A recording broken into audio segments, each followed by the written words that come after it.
because like I said, I work a 5-day job. So me working a 5-day job and then trying to come home and do music, right, tired. right.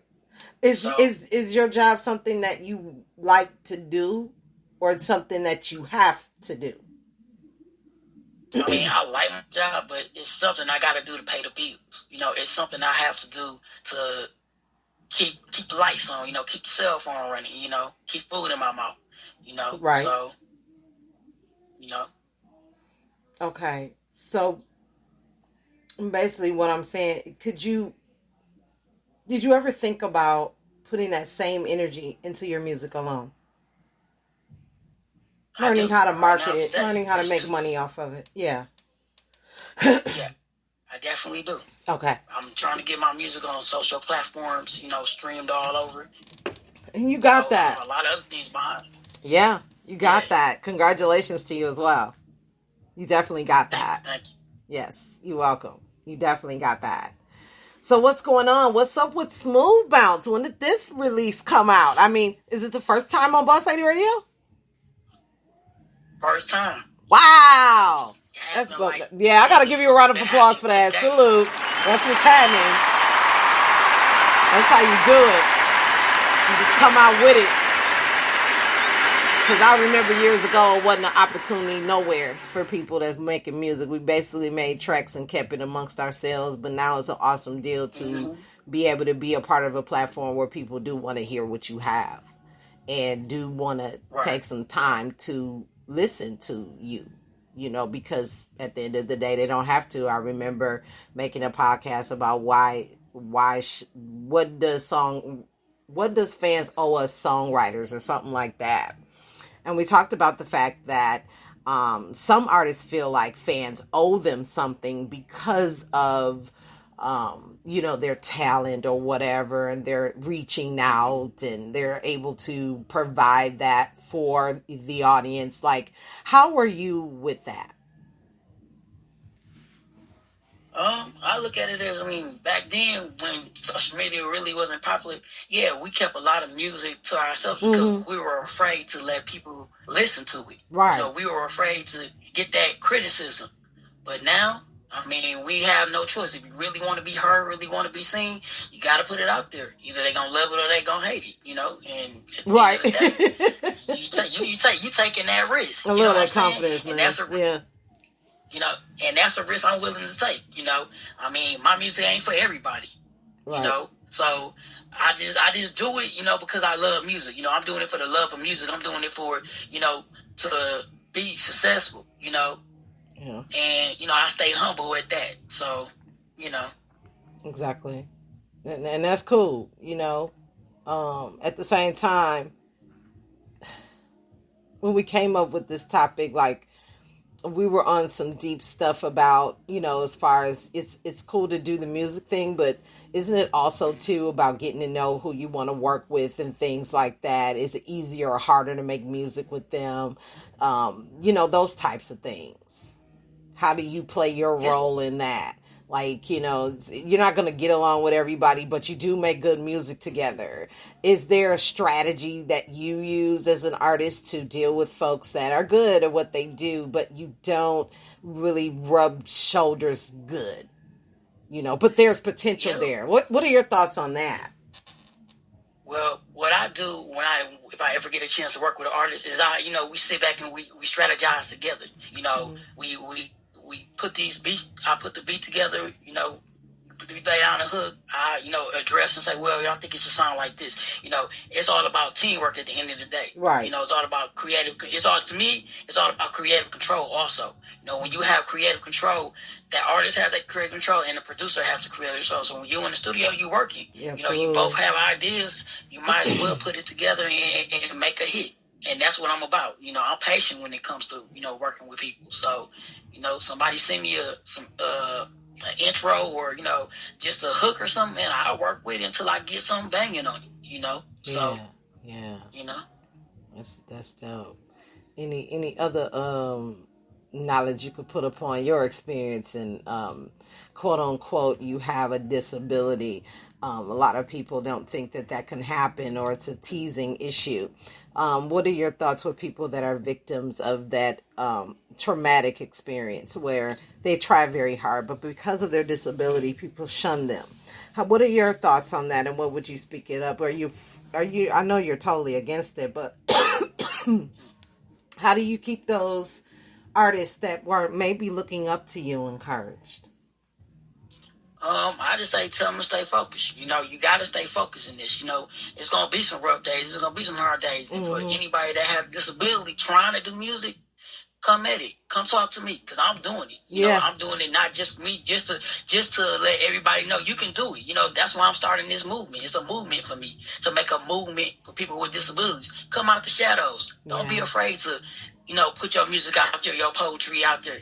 Man, it's got to be heard. If you sit back on it and just let it collect, that's all it's going to do. Nobody's never going to hear the truth. Yeah. You know, I'm also not just, you know, a producer. You know, I'm a motivational speaker. I done been to Anaheim, California. I done been, you know, to Washington, D.C., Chicago. Wow, just speaking about my disability. That's the spot. So, you know, at the end of the day, you know, I'm taking the risk because I want people to understand my story, hear my history, you know, understand what I've been through with a disability, and maybe that'll help the next person get out of their little stress, get out their struggle, you know, get out the frustration of having one every day. Because I wake up with it every day. Some days I don't wish I have it, but I have it, and I deal with it. You know, I hold on strong and keep on moving, you know, because I got that determination, you know. Yeah. And that really just focusing on the encouragement part keeps you going mostly. It's like basically what you focus more on.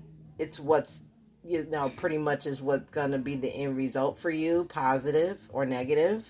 That's a learning curve as an artist in your music. You know, this song may work, this song may not.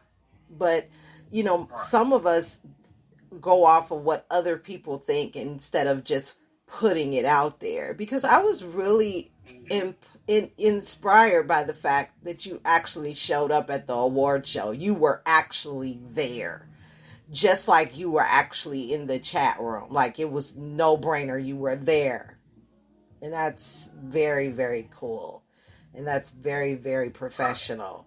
You showed that, yes, this is me. I'm doing that music you heard on Boss Lady Radio and all the other Dre's Radio as well.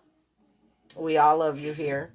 And I just, this is my award to you, because I'm not at the trophy stage yet, but I thought I'd give my best supporter, my best chatter of the year an award, you know, interview on the house for coming in and supporting and chatting and being in a place where you trust that you won't be judged and you can say whatever you want, because that's how it goes up in here.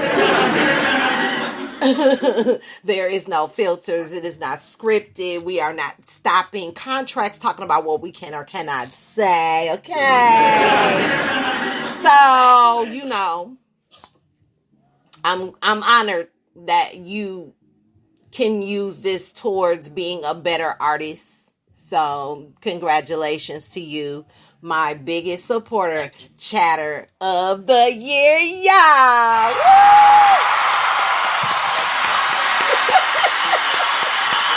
Like I said, I ain't got no trophy, but you know.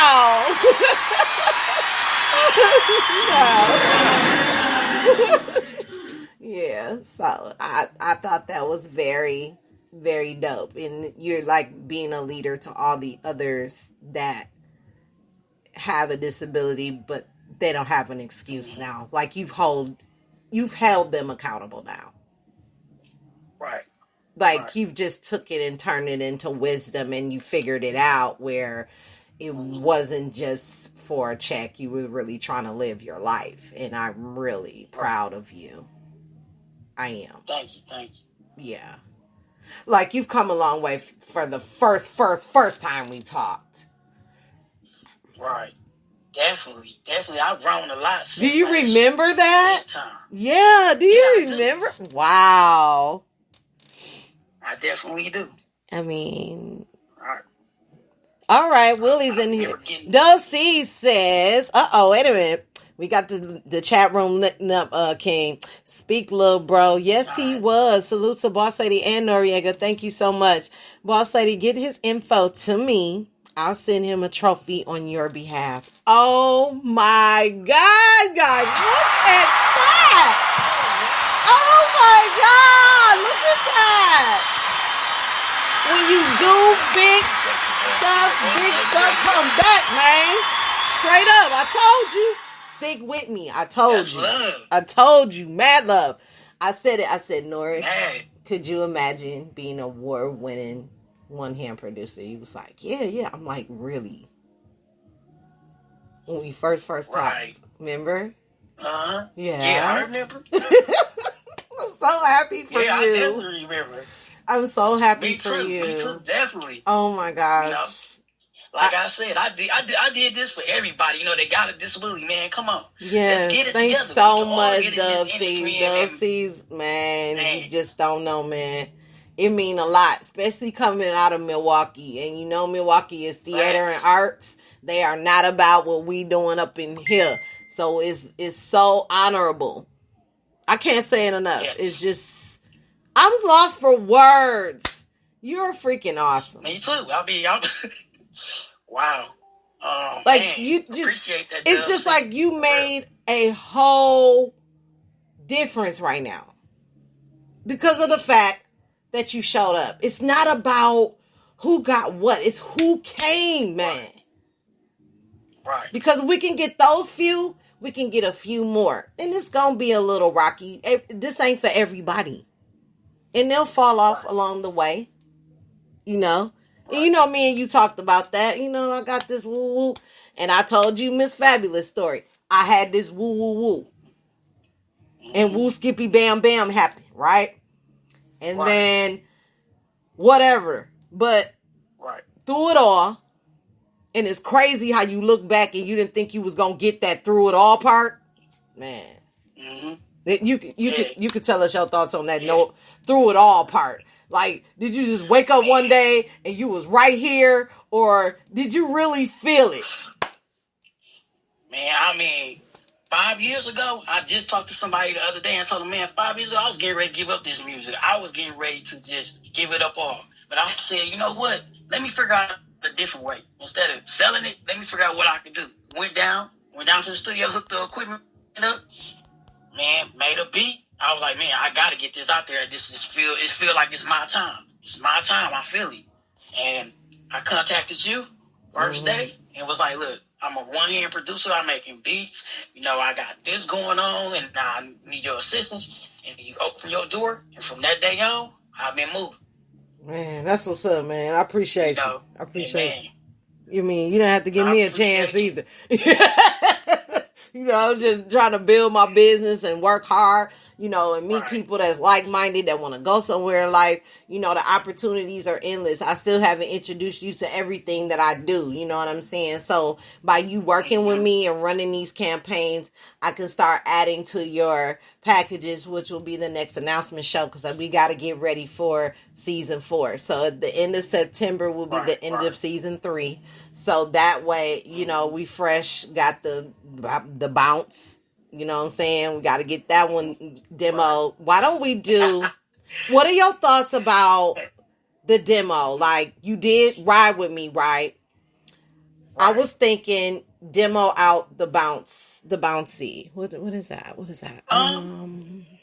Well, smooth bounce. Yeah, do a smooth bounce demo like you did Ride With Me. I think your demos are dope. Okay. And they're strictly like you want it, to the point, and then run that while running, because you're ran on every episode almost. So, I mean, you're already running a Ride With Me with Deezer, Castbox, iHeartRadio, Google, Apple, you know. Right. Well, I've got a couple surprises. I waited till tonight to tell everybody. Uh-oh. Well, I am coming out with my last demo for this year, this month. It's going to be called From My Hood to Success. Oh, wow. Okay. Yeah. The reason why I titled that was because, you know, I was raised in the hood. You know, I was raised, you know, where it was just bad, you know, but we had fun. But it Yeah. also need to have we also need to have success. Yeah. So I'm holding it down. I'm representing 22nd and Wright. So I'm doing it big, and I got the documentary. Oh yeah, by the way, I got that documentary coming out too. The Ride With Me documentary. I've been behind the scenes